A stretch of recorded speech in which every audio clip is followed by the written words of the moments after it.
दोस्तों, कैसे हो आप सब। आई होप सब अच्छे होंगे। तो चलिए, स्वागत है आपका कुकिंग विद मोनिका चैनल में। आज हम बनाते हैं कुछ टेस्टी और नई सी रेसिपी। ये गेहूं के आटे और मैदे से बना रही हूँ। इन दोनों को मैंने अच्छे से छान लिया है, यानी कि बराबर मात्रा में हम दोनों की क्वांटिटी को ले लेते हैं। उसके बाद मैंने इसमें 1 चम्मच बेकिंग सोडा डाल दिया है। ये मैंने 1.5 चम्मच डाला है। उसके बाद हम इसमें डाल देते हैं ये 1 चम्मच चीनी। उसके बाद उससे थोड़ा सा कम हम नमक डालते हैं और इसमें 1 बड़ा चम्मच दही का डालकर इसका एक अच्छा सा मिक्स कर लेते हैं। और हमें इस तरीके से इसे गूँथ लेना है जैसे हम आटा गूँथते हैं ना, ठीक इसी तरीके का। और इस तरीके का डो बनाकर हमें कर लेना है। ये देखिए बिल्कुल बन चुका है ये डो। और चलिए मैं इसे 2 भागों में बांट लेती हूँ, यानी कि मैं इसकी 2 लोइयाँ बनाती हूँ। तो देखिए दोनों लोइयाँ बनकर हो चुकी हैं तैयार। बस इसी तरीके से बना लेनी है। चलिए मैं अब चकले को उठाती हूँ और इस पर इस लोई को रखते हैं। थोड़ा सा इस पर सूखा आटा लगाते हैं जिससे कि ये चिपके ना, और हाथ से इस तरीके से प्रेस कर देते हैं। इस पर थोड़ा सूखा आटा डालकर इसकी एक रोटी बना लेंगे। और इस रोटी को हमें थोड़ा मोटा ही रखना है। उसके बाद हमें इसमें फोक से इस तरीके के छेद बना देने हैं जिससे कि अंदर तक भी बहुत अच्छे से सीख जाए। तो देखिए रोटी बनकर तैयार हो चुकी है। तो चलिए इसे नॉन स्टिक तवे पर सेक लेते हैं। हमें इसे पूरा पक्का नहीं सेकना है, कच्चा पक्का ही सेक लेना है।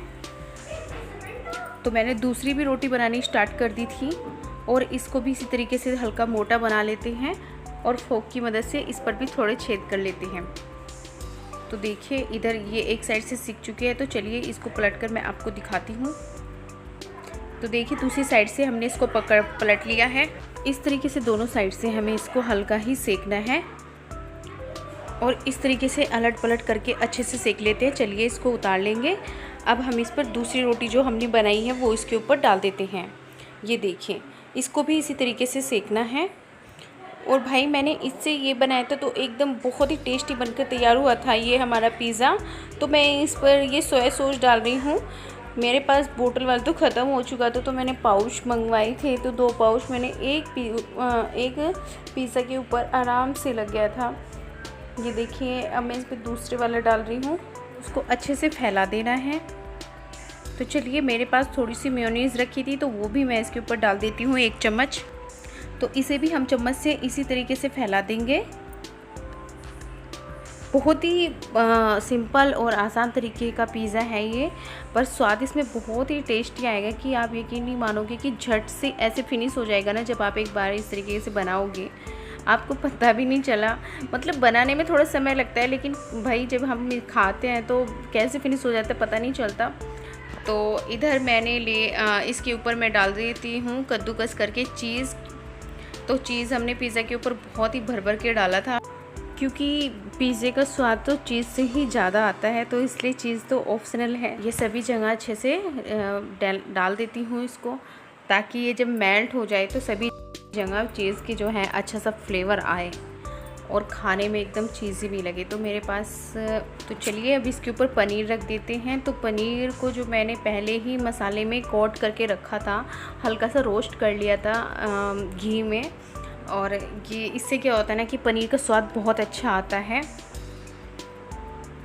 तो देखिए पिज़्ज़ा चलो सीखने के लिए इसको नॉन स्टिक तवे पर चढ़ा देते हैं। तो इस पर थोड़ी सी चीज़ हम और ऊपर से ऐसे डाल देते हैं कद्दूकस करके ही। और अब हम इसको चलिए ये हमारा जो है पिज़्ज़ा बनकर मतलब सीखने के लिए बिल्कुल तैयार हो चुका है। तो इसे नॉन स्टिक पैन पर हम इस तरीके से रख देते हैं। वो भी मीडियम फ्लेम पर ही पकाना है, इसको हाई पर नहीं पकाना, नहीं तो नीचे से जल जाएगा।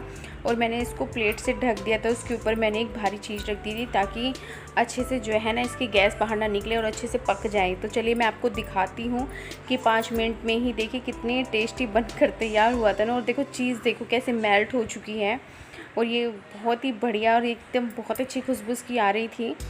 तो ये हमारा एक पिज़्ज़ा तो बनकर तैयार हो चुका है। इसको बनने में कम से कम यही 8-10 मिनट लगे हैं, क्योंकि हमने इसको बिल्कुल लो फ्लेम पे पकाया है ना। तो इस तरीके से पिज़्ज़ा ये बनकर हो चुका है रेडी। तो चलिए मैं आपको दूसरे वाला पिज़्ज़ा भी दिखाती हूँ कि हम उसको किस तरीके से बनाएंगे। तो इस पर भी हमने भर के चीज़ डाली है, पर मैंने इस पर थोड़ा ओनियन भी लगाया था। तो फ्रेंड्स रेसिपी पसंद आई हो तो सब्सक्राइब करना ना भूल। मिलते हैं आपसे फिर एक नई रेसिपी के साथ, तब तक के लिए